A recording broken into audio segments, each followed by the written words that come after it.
Voyage au centre de la Terre, chapitre 11. Le soir, je fis une courte promenade sur les rivages de Reykjavik. Et je revins de bonne heure, me coucher dans mon lit de grosses planches où je dormis dans un profond sommeil. Quand je me réveillai, j'entendis mon oncle parler abondamment dans la salle voisine. Je me levai aussitôt et je me hâtai d'aller le rejoindre. Il causait en danois avec un homme de haute taille. Vigoureusement découplé, ce grand gaillard devait être d'une force peu commune. Ses yeux percés dans une tête très grosse et assez naïve me parurent intelligents. Il était d'un bleu rêveur, de longs cheveux qui eussent passé pour roux, même en Angleterre, tombaient sur ses athlétiques épaules. Cet indigène avait les mouvements souples, mais il remuait peu les bras. Un homme qui ignorait ou dédaignait la langue des gestes, tout en lui relevait un tempérament d'un calme parfait, non pas indolent, mais tranquille. On sentait qu'il ne demandait rien à personne et qu'il travaillait à sa convenance, et que, dans ce monde, sa philosophie ne pourrait être ni étonnée ni troublée. Je surpris les nuances de ce caractère à la manière dont l'Islandais écoutait le verbiage passionné de son interlocuteur. Il demeurait, les bras croisés, immobile, au milieu de gestes multipliés de mon oncle pour nier sa tête tournée de gauche à droite. Elle s'inclinait pour infirmer, et cela si peu que ses longs cheveux bougeaient à peine. C'était l'économie du mouvement poussé jusqu'à l'avarice. Certes, à voir cet homme, je n'aurais jamais deviné sa profession de chasseur. Celui-là ne devait pas effrayer le gibier à coup sûr. Mais comment pouvait-il l'atteindre ? Tout s'expliquait quand M. Fredrickson m'apprit que ce tranquille personnage n'était qu'un chasseur d'eider, oiseau dont le duvet constituait la plus grande richesse de l'île. En effet, ce duvet s'appelait l'édredon, et il ne faut pas une grande dépense de mouvement pour le recueillir. Au premier jour de l'été, la femelle de l'eider, sorte de joli canard, va bâtir son nid parmi les rochers, les fjords, dont la côte est toute frangée. Ce nid est bâti, elle le tapisse avec de fines plumes qu'elle arrache de son ventre. Aussitôt, le chasseur, ou mieux le négociant, arrive et prend le nid et la femelle de recommencer son travail. Cela dure ainsi tant qu'il lui reste quelques duvets. Quand elle s'est entièrement dépouillée, c'est au mâle de se déplumer à son tour. Seulement, comme la dépouille dure et grossière de ce dernier n'a aucune valeur commerciale et le chasseur ne prend pas la peine de lui voler le lit de sa couvée. Le nid s'achève donc et la femelle pond ses œufs. Les petits éclosent et l'année suivante, la récolte de l'édredon recommence. Or, comme l'eider ne choisit pas les rocs escarpés pour y bâtir son nid, mais plutôt des roches faciles et horizontales qui vont se perdre en mer, le chasseur islandais pouvait exercer son métier sans grande agitation. C'était un fermier qui n'avait ni à semer ni à couper sa moisson, mais à la récolter seulement. Ce personnage grave, phlegmatique et silencieux se nommait Hans Belke. Il venait à la recommandation de M. Fridriksson.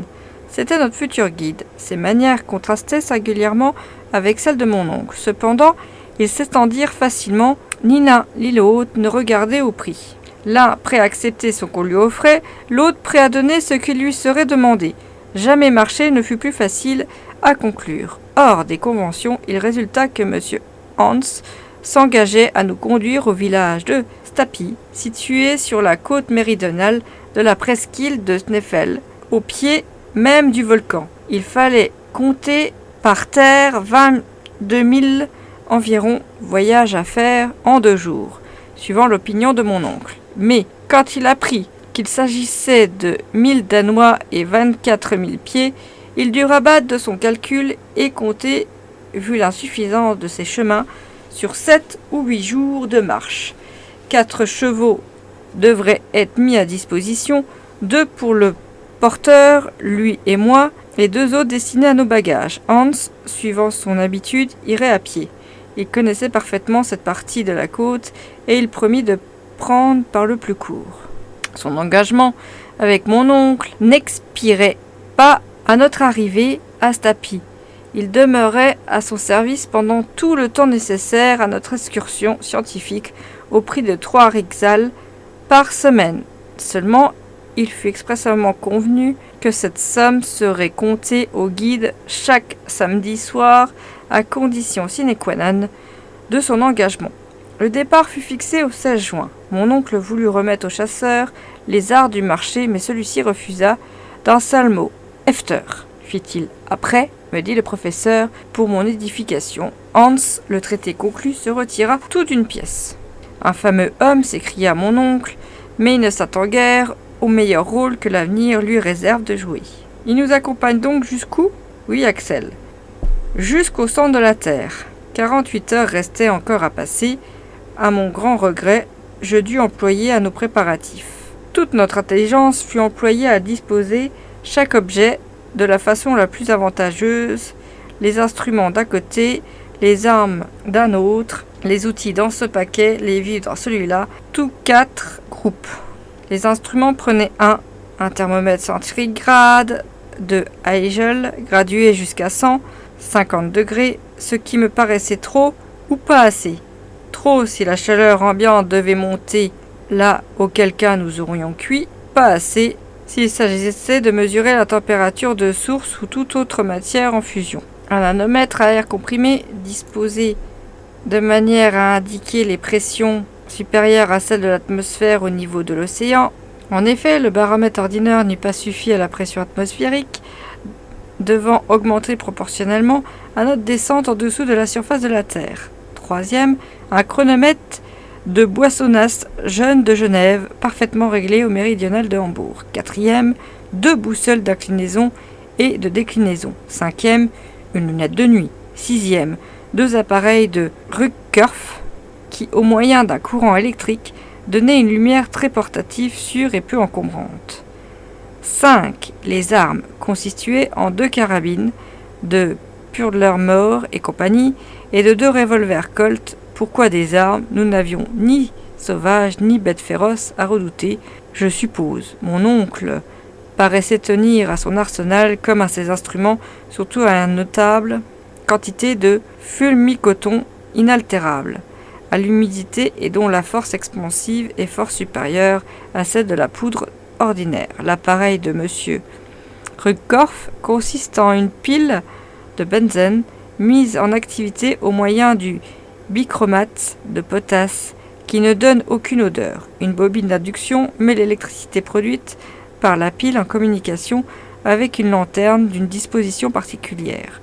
Dans cette lanterne se trouve un serpentin de verre où le vide a été fait et dans lequel reste seulement un résidu de gaz carbonique ou d'azote. Quand l'appareil fonctionne, ce gaz devient lumineux en produisant une lumière blanchâtre et continue.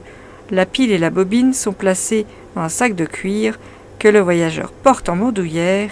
La lanterne placée extérieurement éclaire très suffisamment dans les profondeurs de l'obscurité.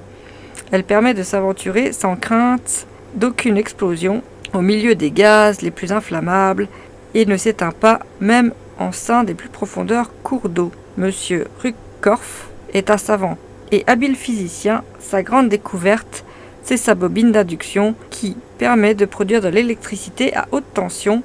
Il a obtenu en 1864 le prix quinquennal de 50 000 francs que la France réserve à la plus ingénieuse application de l'électricité.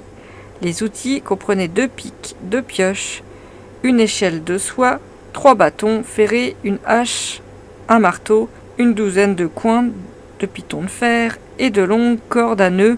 Cela ne laissait pas de faire un fort colis car l'échelle mesurait 300 pieds de long.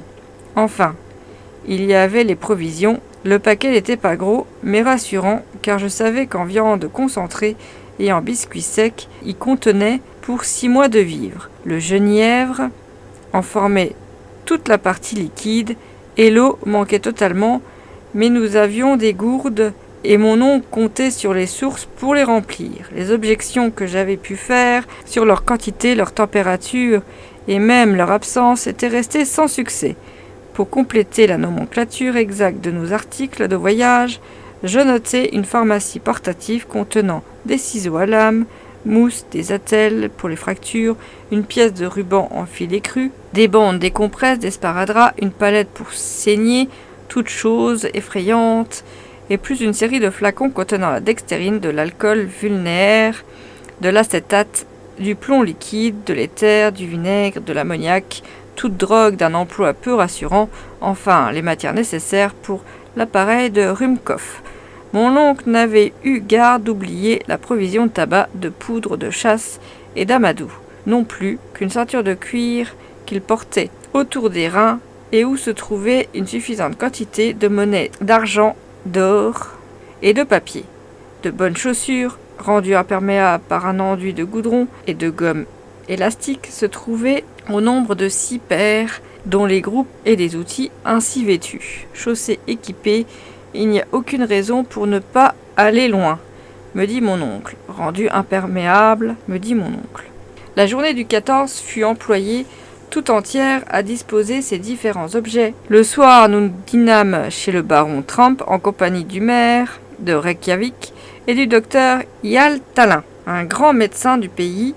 Monsieur Fredriksson n'était pas au nombre de ses convives. J'appris plus tard que le gouverneur et lui se trouvaient en désaccord sur une question d'administration. Il ne se voyait pas et n'eut donc pas l'occasion de comprendre un mot de ce qui se dit pendant ce dîner semi-officiel. Je remarquai seulement que mon oncle parla tout le temps. Le lendemain, 15, les préparatifs furent achevés. Notre hôte fut sensible plaisir au professeur en lui remettant une carte de l'Islande incomparablement plus parfaite que celle d'Anderson. La carte de M.